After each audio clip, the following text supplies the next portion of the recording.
Good morning students, welcome to our YouTube channel BD English school.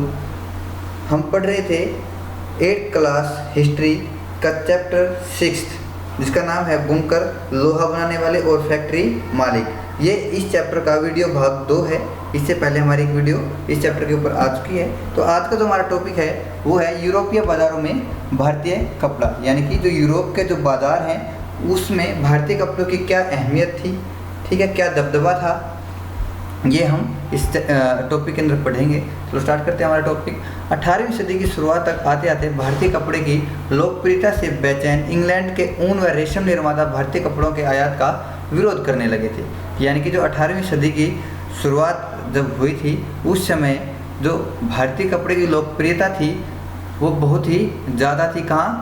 यूरोपीय बाज़ारों के अंदर। लेकिन वहाँ के जो यानी कि यूरोप के जो लोकल निर्माता थे, कपड़ा निर्माता थे, वो भारतीय कपड़ों की लोकप्रियता से काफ़ी परेशान थे, क्योंकि उनका जो खुद का जो लोकल कपड़ा होता था जो वो बनाते थे, ठीक है, वो उनका जो कारोबार था, ठीक है, वो बढ़ नहीं पा रहा था, ठीक है, क्योंकि जो भारतीय कपड़े की जो लोकप्रियता थी बहुत ही ज़्यादा हो गई थी। तो वो चाहते थे सरकार से कि भारतीय कपड़े का जो आयात है उनके देश में और ना किया जाए, ताकि उनके जो कपड़े की जो अहमियत है वो कुछ बढ़ सके।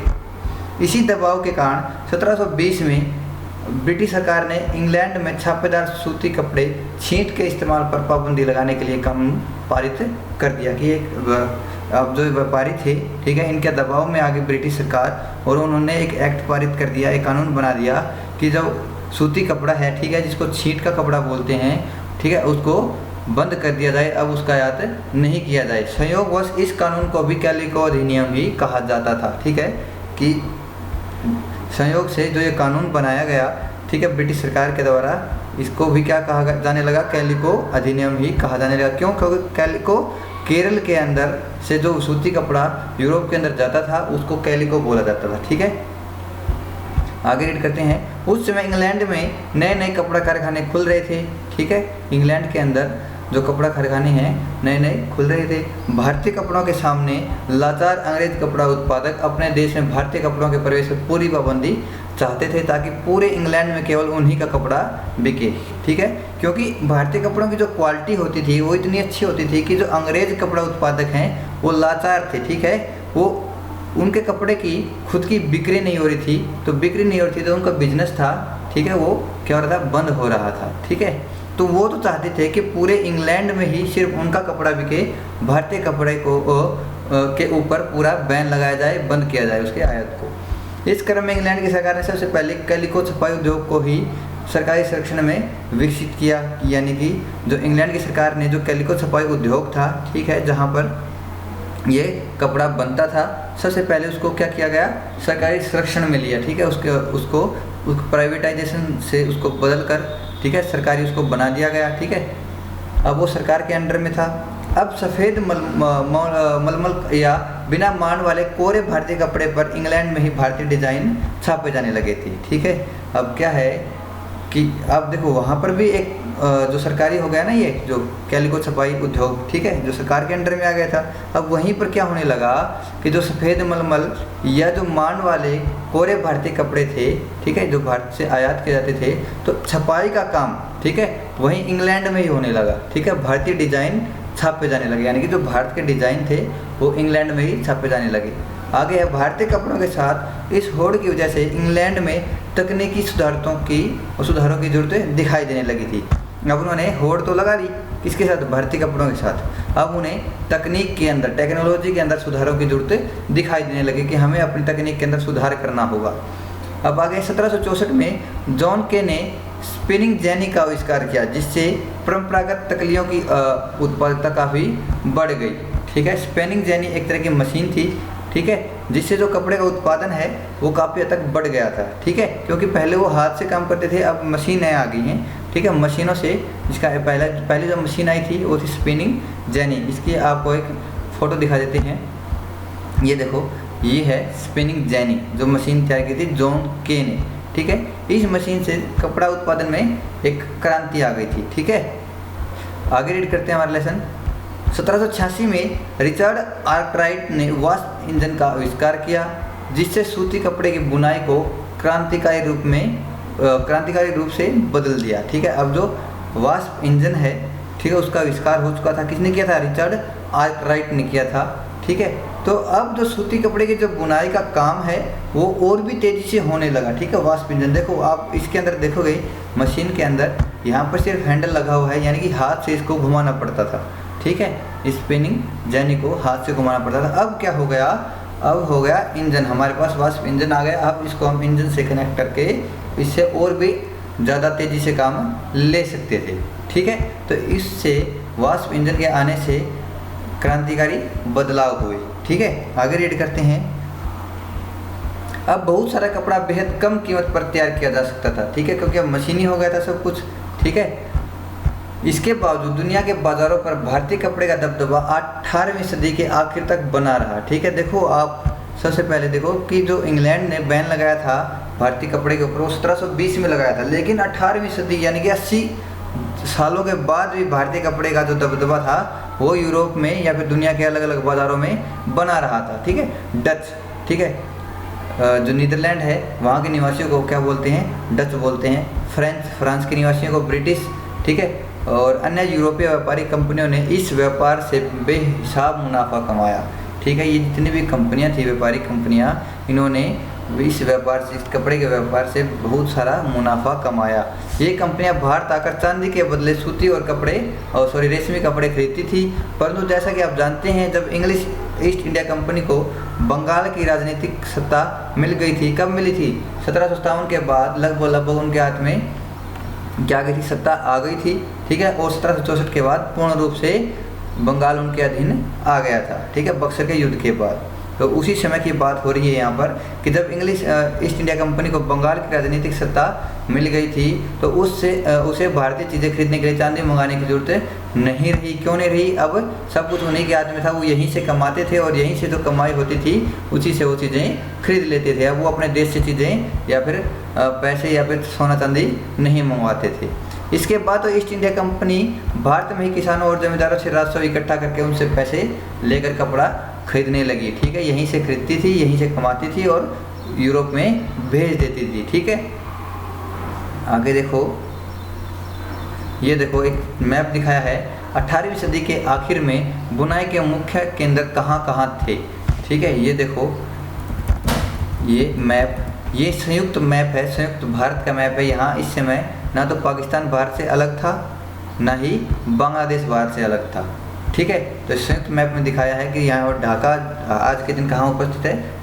बांग्लादेश की राजधानी है ढाका, कोलकाता, ठीक है, पटना और बनारस, सिरोंज, बुरहानपुर, गुजरात, सूरत, पतन, अहमदाबाद और पंजाब लाहौर। ठीक है, लाहौर प्रेजेंट में पाकिस्तान में है।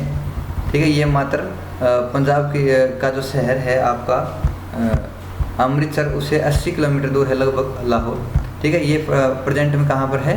पाकिस्तान में है। तो ये जो मुख्य केंद्र थे बुनाई के, और साउथ में है गोलकुंडा, ठीक है, मसूलीपट्टनम, पेताबोली और मद्रास, जो चेन्नई बोलते हैं जिसको आज के दिन। ठीक है, पुलिकट, तंजौर, मदुरा।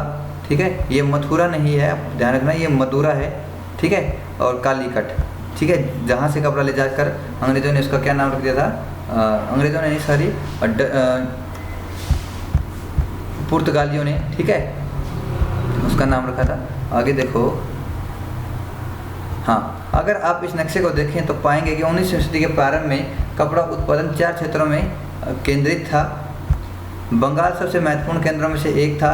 डेल्टा के असंख्य नदियों से सटे बंगाल के उत्पादन केंद्र अपना माल दूर दूर तक आसानी से बेच सकते थे। याद रखें कि 19वीं सदी के प्रारंभ में रेलवे की शुरुआत नहीं हुई थी, सड़कें भी अभी बननी ही शुरू हो रही थी। यानी कि जो भारत का जो ट्रांसपोर्टेशन का विकास इतना नहीं था, ट्रांसपोर्टेशन का विकास धीरे धीरे शुरू हो रहा था। अब देखो, पूर्वी बंगाल यानी कि अब बांग्लादेश जिसको बोलते हैं, स्थित ढाका 18वीं सदी में सबसे महत्वपूर्ण कपड़ा उत्पादन केंद्र था।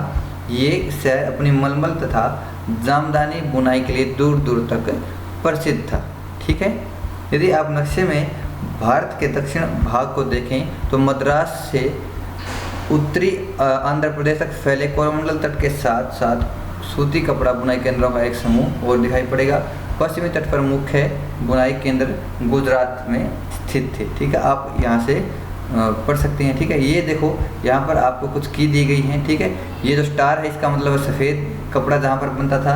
ठीक है, इस तरह निशान चेक और धारीदार कपड़ा जहाँ बनता था, इसे सीट यानी कि जो सीट का कपड़ा है वो कहाँ पर बनता था, और ये है जो ट्राइंगल, ठीक है, सिल्क का कपड़ा डिनोट करता है। ठीक है, आगे देखो लेसन रीड करते हैं। कोरोमंडल तट, इस तट को बोलते हैं, ठीक है, कोरोमंडल तट। ठीक है, ये वाला तट है जो ये कोरोमंडल तट कहलाता है। आप कंफ्यूज मत हो जाना, यहाँ पर लिख रखा है कि कोरोमंडल तट के साथ साथ सूती कपड़ा बुनाई केंद्र। ठीक है, कोरोमंडल तट आपको पता लग गया। अब देखो आगे रीड करते हैं लेसन। बुनकर कौन थे? ठीक है, बुनकर आमतौर पर बुनाई का काम करने वाले समुदायों के ही कारीगर होते थे। यानी कि ये काम क्या करते थे? बुनाई का काम करते थे। वे पीढ़ी दर पीढ़ी इसी हुनर को आगे बढ़ाते थे। ठीक है, यानी कि एक पीढ़ी यही काम करती थी तो आने वाली जो नस्ल होती थी, इनकी पीढ़ी होती थी, वो भी इसी काम में लग जाती थी।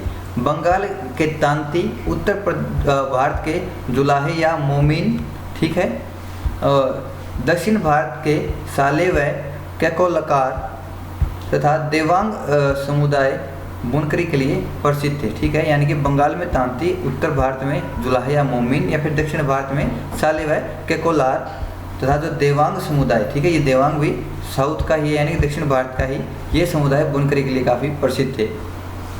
सूत कातना कपड़ा उत्पादन का सबसे पहला चरण था। यानी कि अगर कपड़ा बनाना है तो सबसे पहले हमें सूत कातना आना चाहिए। ठीक है, यह काम अधिकांशतः महिलाओं के जिम्मे रहता था। ठीक है, चरखा और तकली घर घर में पाए जाते थे। यानी कि इस चरखा और तकली, इन्हीं के माध्यम से वो क्या बनाते थे? सूत को काटते थे। धागे को चरखे पर काट कर तकली पर लपेट दिया जाता था। ठीक है, जब कताई पूरी हो जाती थी तो बुनकर इस धागे से कपड़े बुनते थे। ज़्यादातर समुदायों में बुनाई का काम कौन करता था? पुरुष करते थे। ठीक है, बुनाई का काम पुरुष और जो सूत काटने का काम महिलाएं करती थी। ठीक है, ये ध्यान रखना। रंगीन कपड़ा बनाने के लिए रंगरेज इस धागे को रंग कर देते थे। ठीक है, रंगरेज एक कारीगर का नाम है। ठीक है, किसी ये मत सोचना कि ये कुछ और है। ठीक है, रंगरेज यानी कि रंग करने वाले। ठीक है, इस धागे को रंग कर देते थे। छपाईदार कपड़ा बनाने के लिए बुनकरों को चिप्पीगर नामक माहिर कारीगरों की जरूरत होती थी। यानी कि अगर छपाई करनी है कपड़े की, ठीक है, बनने के बाद, तो जो बुनकर हैं वो किसके पास जाते थे? चिप्पीगर नामक माहिर कारीगर। यानी कि ये कारीगर काफ़ी माहिर होते थे अपने काम में। ठीक है, और इनको बोलते थे चिप्पीगर। ठीक है, ये छपाई के लिए काफ़ी मशहूर थे। जो ठप्पे से छपाई करते थे, हथकरघों पर होने वाली बुनाई और उससे जुड़े व्यवसायों से लाखों भारतीयों को रोजी रोटी चलती थी। ठीक है, आगे है भारतीय कपड़े का पतन। इस लेसन में, इस अध्याय में हमने पढ़ा कि भारतीय कपड़ा कितना प्रसिद्ध था यूरोप के बाज़ारों में, ठीक है, या फिर विश्व के अलग अलग देशों में। ठीक है, लेकिन अब एक समय आया कि उसका पतन होने लगा। ठीक है, अब उसके बारे में हम पढ़ेंगे। ब्रिटेन में सूती कपड़ा उद्योग के विकास से भारतीय कपड़ा उत्पादकों पर कई तरह के असर पड़े। यानी कि जो सूती कपड़ा उद्योग था उसका जो भारत में पनप रहा था, ठीक है, उससे जो ब्रिटेन के जो सूती कपड़ा उद्योग थे उसके ऊपर काफ़ी प्रभाव पड़े थे। हम आपको बता चुके हैं पहले ही। पहला क्या था? अब भारतीय कपड़े को यूरोप और अमेरिका के बाज़ारों में ब्रिटिश उद्योगों में बने कपड़ों से मुकाबला करना पड़ता था। ठीक है, क्योंकि अब वो मशीनी हो गई थी। ठीक है, क्योंकि अब जो कपड़े की बुनाई है, ठीक है, कपड़ा किसके माध्यम से बनता था? मशीनों के माध्यम से बनता था। ठीक है, तो उसकी फिनिशिंग भी काफ़ी अच्छी होती थी। तो जो ब्रिटिश उद्योगों के अंदर जो कपड़ा तैयार होता था वो भारतीय कपड़े के कंपैरिजन में काफ़ी सुपीरियर यानी कि अच्छा दिखने लगा था। तो भारतीय कपड़े को जो यूरोप के बाज़ार हैं और जो अमेरिका का बाज़ार है वहाँ पर ब्रिटेन के उद्योगों में बने कपड़े से मुकाबला करना पड़ता था। ठीक है, कंपैरिजन करना हो गया था कि कौन सा बेहतर होगा। ठीक है, जो दूसरा क्या कारण था? बाहर से इंग्लैंड को कपड़े का निर्यात मुश्किल होता जा रहा था कि बाहर से अब इंग्लैंड में कपड़े का निर्यात नहीं किया जा सकता था, क्योंकि भारतीय सरकार जो भारतीय कपड़े के ऊपर ब्रिटिश सरकार ने क्या लगा दिया था? भारी सीमा शुल्क थोप दिए थे। ठीक है, सीमा शुल्क मतलब कि अगर इंग्लैंड का कोई व्यापारी भारतीय बाज़ार से कोई कपड़ा मंगवाता था तो उसके ऊपर जो सीमा शुल्क बहुत ज़्यादा हो जाते थे। ठीक है, अब सीमा शुल्क ज़्यादा आ जाते थे तो उस भारतीय बाज़ार से जो खरीदा गया कपड़ा था और जो खरीदार था ब्रिटेन का, उसको भारतीय कपड़ा का भी भारी कीमत पर, ठीक है, बड़ी कीमत पर मिलता। तो वो उससे क्या उसको लाभ इतना नहीं मिलता था ब्रिटेन के बाज़ारों में। ठीक है, तो इसलिए जो सीमा शुल्क ज़्यादा होने के कारण जो ब्रिटेन के जो वहाँ पर व्यापारी थे उन्होंने भारतीय कपड़े को खरीदना, इंपोर्ट करना, आयात करना बंद कर दिया था। अब है इंग्लैंड में बने सूती कपड़े ने 19वीं सदी की शुरुआत तक भारतीय कपड़े को अफ्रीका, अमेरिका और यूरोप के परंपरागत बाजारों से बाहर कर दिया था, ठीक है, क्योंकि वो सुपीरियर हो गया था, अच्छा हो गया था। इसकी वजह से हमारे यहाँ के हज़ारों बुनकर बेरोजगार हो गए।